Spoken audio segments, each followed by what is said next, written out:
Chez Chimialis, on développe et on commercialise un traitement chimique innovant et breveté qui permet d'améliorer la performance des tests diagnostiques in vitro. Par exemple, des tests rapides, tests bandelettes qu'on a tous utilisés durant la Covid-19. Eh bien, on améliore la limite de détection de ces tests.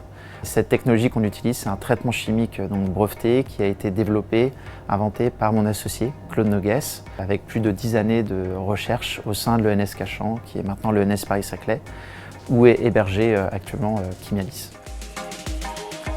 Cyril, welcome. Spring, c'était un peu la mecque des startups de Paris-Saclay. Donc l'occasion de rencontrer d'autres startups innovantes dans le domaine de la santé, mais pas que.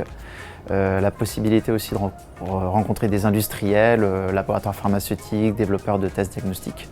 Donc toujours intéressant pour une startup. On est en train de commercialiser notre technologie, on cherche aussi des partenaires, donc c'était pertinent de rencontrer de nouveaux industriels.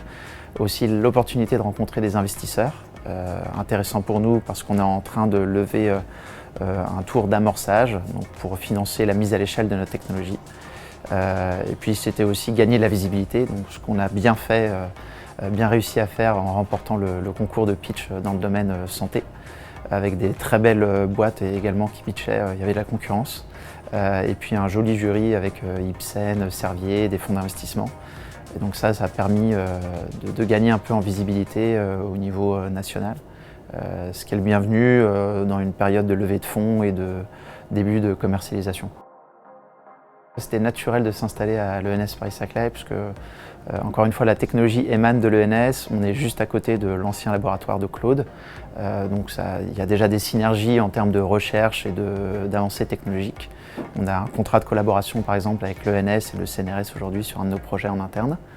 Et puis c'est également la possibilité d'avoir en partage des instruments qui sont trop onéreux pour un achat en interne pour Chimialis. Puis évidemment l'accès à tout un vivier de plateformes sur lesquelles on peut avoir accès à ces instruments, d'étudiants et de personnes en thèse qui travaillent sur des sujets d'intérêt pour Chimialis.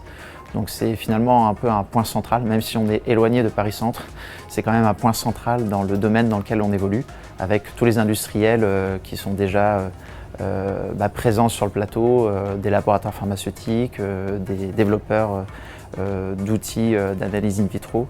Donc ça fait énormément sens d'être présent ici sur le plateau.